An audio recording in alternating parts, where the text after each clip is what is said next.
1908 when it published a false and intentionally misleading Bible called the Scofield Reference Bible. Its mission was to inject into the Christian text reinterpretations that made the future state of Israel the way to God. This book was so important that Oxford University Press opened its first branch in the United States to publish it. They had never published an American book before. They had not published Whittier's books, his poetry. They had not published Longfellow. They had not published any of our great American authors, but they published this. The Oxford University Press published the Scofield book. They promoted it into key American seminaries and Bible schools where the beliefs of future generations of pastors could be molded to cloud the peacemaking traditions of Christianity and benefit the state of Israel. Most pastors and teachers were unaware of any danger, since there was no state of Israel at the time. Most of them did not even know the Jewish state was being planned. Few guessed that the Scofield book would be used by secular powers to bend Christians into political and financial servitude to the Jewish state, present-day Israel. American Christianity became increasingly Zionized after 1948, when the State of Israel appeared as a result of a United Nations edict. Oxford University Press was strongly Zionist-influenced, and it provided a huge financial and promotional boost when it opened a publishing branch in New York City. This for the purpose of publishing the Christian Zionist Manual in 1908, called the Scofield Reference Bible. This book was to be a foundational document upon which Christian Zionism, by a host of other names including evangelicalism, would begin its methodical growth by deception. The founders of World Zionism, especially Chaim Weizmann, successor to Theodor Herzl, had much to do with drawing the United States into World War I. A mere handful of dominant American Zionists were able to influence President Wilson, possibly by blackmail, to join the war in Europe over his advisors' objections. America lost over 100,000 men who were entirely innocent of any involvement in European politics, and out of all this, the World Zionist movement gained a piece of land called Palestine. The land of the Philistine was England's payoff to World Zionism for causing America to enter World War I on the side of Great Britain, which was losing the war to Germany. By 1917, the World Zionist movement was in high gear toward occupying Arab Palestine after the Balfour Declaration gave them a claim, without title, to any land occupied by the Palestinians. The Scofield Reference Bible was copyrighted in 1909. It is an Old and New Testament with most of the notes in the original text added in the Old Testament. Later, many notes were added to the New Testament as the Scofield Reference Bible was re-edited several times, with the most radical change being made in 1967.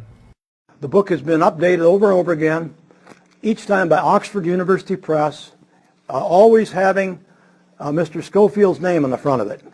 In fact, he's listed as the editor in the most recent edition, even though he's been dead for about 40 years.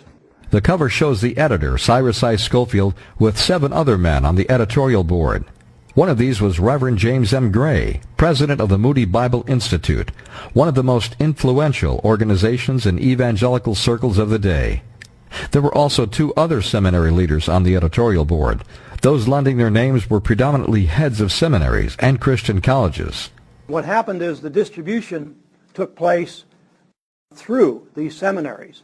And then when young pastors were graduated from these schools and they went back out and took a church and started to teach from the pulpit, they had one of these in their hands. This is what was given to them.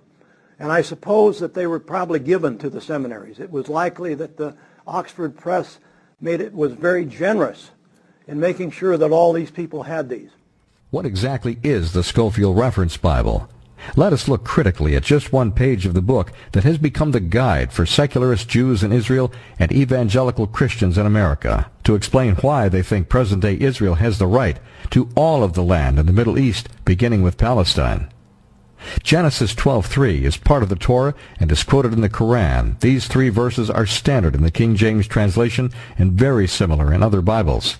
Let me paraphrase it as you read the Old English. The Lord told Abram to leave his home and family and go into a land that God would show him. God promised to then make of Abram a great nation, bless him, and make his name great, protect him by blessing his friends and cursing his enemies. And from Abram's seed all the nations of the earth would be blessed. Now for the part that is important to traditional Christians. I quote, "In these shall all the families of the earth be blessed." Christianity has for 2,000 years taken this to be the first notice from God of the coming Savior of mankind. Genesis 12:3 is the earliest covenant that God made to Abram, and it is the one used by Israelis and Christian Zionists to justify the idea that the entire Middle East should be Israeli property. I quote, "Get thee out of thy country, and from thy kindred, and from thy father's house, into a land that I will show thee." Zionists of all races interpret the phrase, "into a land that I will show thee," as a perpetual land grant to present-day Israel. Now we will examine the most effective corrupter of Scripture in history, one Cyrus I. Scofield, a 19th century American. Note on page 19 that the footnotes dwarf the text. Note also that the italicized insertions in between the verses that are not part of the Bible.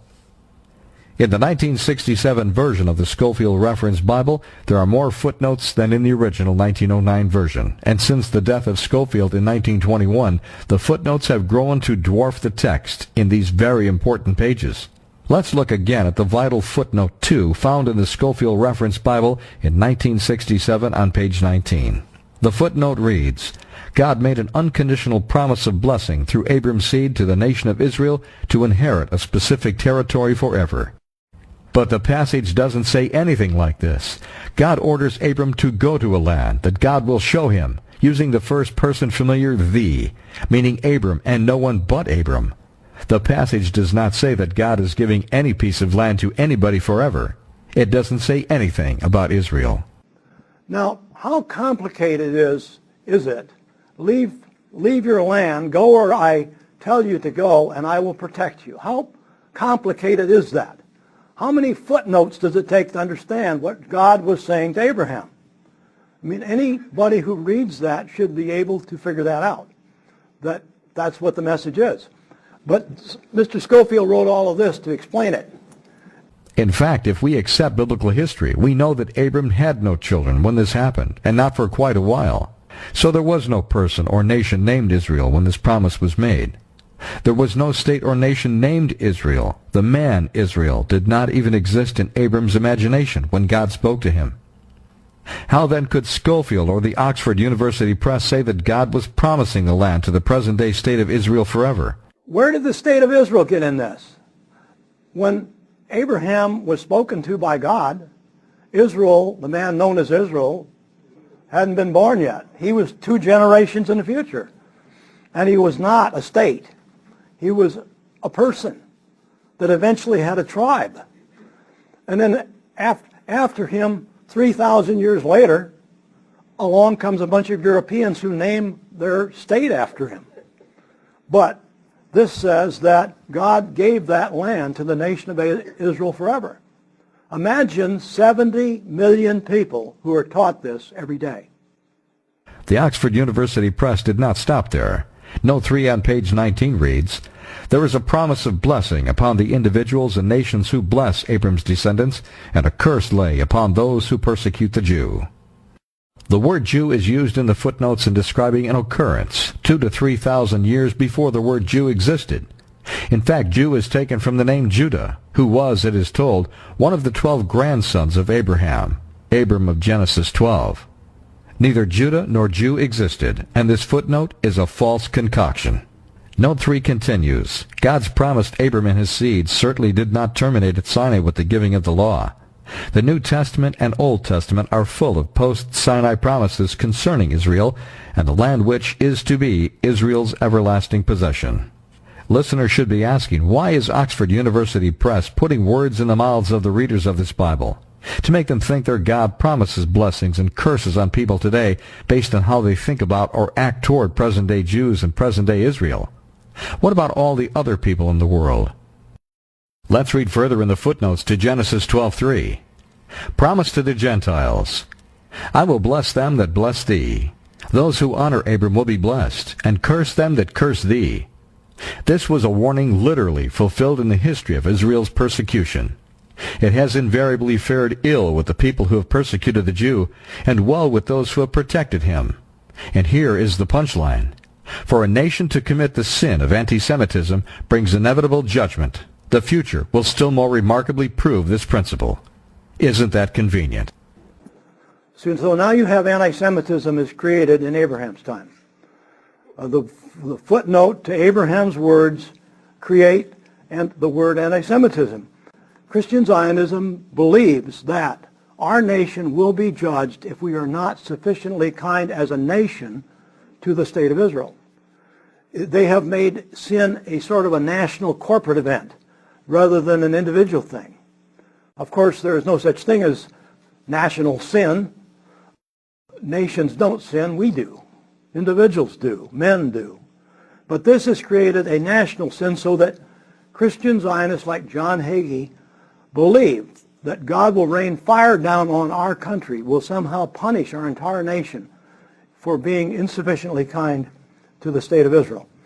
Zionist-friendly Oxford University Press says in our Bible that the whole country will be considered in sin, and we will be in line for judgment from God if we are not properly friendly to the nation of Israel. And remember, there was no Jew in the time of Abram. There was no Israel at the time that Scofield penned the original notes, and it is doubtful that Cyrus Scofield would have even understood the enormity of the evil purpose for which his book was written.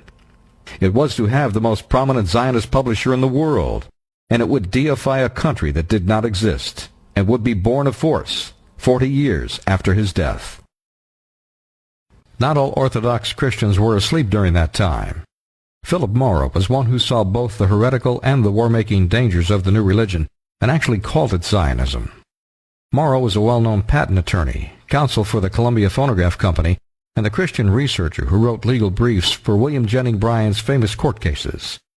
In his 1927 book entitled Gospel of the Kingdom, with an examination of modern dispensationalism, Philip Morrow wrote, "Through an incident of recent occurrence, I was made aware of the extent, far greater than I imagined, to which the modern system of dispensationalism has found acceptance among Orthodox Christians, and also the extent correspondingly great to which the recently published Scofield Bible, which is the main vehicle of the new system of doctrine referred to, has usurped the place of authority that belonged to God's Bible alone." Philip Morrow tells us that he had been caught up himself in the evangelicalism or Christian Zionism of his day and learned about it from the inside. This has been the case with most of us who come to an understanding of Christian Zionism. The late Philip Morrow had been a source of encouragement to many critics of Judeo-Christianity who thought they were alone. Philip Morrow was a dedicated scholar with an engineer's logic and a lawyer's tenacity. That allowed him to foresee error in 1927 that Christian scholars are only beginning to acknowledge 80 years later. We, like Morrow, should also be profoundly sympathetic for those who are caught up in the error of Christian Zionism, dispensationalism, or Judeo-Christianity by any name, because they are among our families and best friends. Jesus' words require that we reclaim them back to traditional Christianity. Dr. F. Furman Curley is another unsung Christian scholar who saw the path to war and the error of dispensationalism. He was the head of graduate studies at Abilene Christian University. In 1983, he wrote a short book entitled The Middle East Crisis in Biblical Perspective, in which he takes sharp issue with those he calls Israel First Millennialists and Christian Zionism's evil fruits of perpetual war in the Middle East. He names Hal Lindsey and the late Jerry Falwell as radical Zionist prophets who would help nudge the U.S. into endless war with Islamic states. Dr. Curley explained why. When the concept of Armageddon, as in Revelation 16:16, is raised, those who believe in a literal war at Armageddon often feel that Christians should work to start this war and should vigorously participate in it. Those in particular who view this present situation as Armageddon believe that Christians should support Israel with vigor, and they urge our government to take an active part in the conflict in the Middle East. Curley saw Christian Zionist support for Israel's brutal occupation of Palestine as a precursor to more wars in the Middle East and concluded, one needs to be absolutely certain that the doctrine he follows is God's and not of men before he advocates a doctrine that would put the blood of other men on our hands. He explains the neo-Christian love affair with war as a religious fixation, stating, whereas Christians must pray for peace in the Middle East, premillennialists must pray and work for World War III so Armageddon will come. They cannot pray for peace in the Middle East.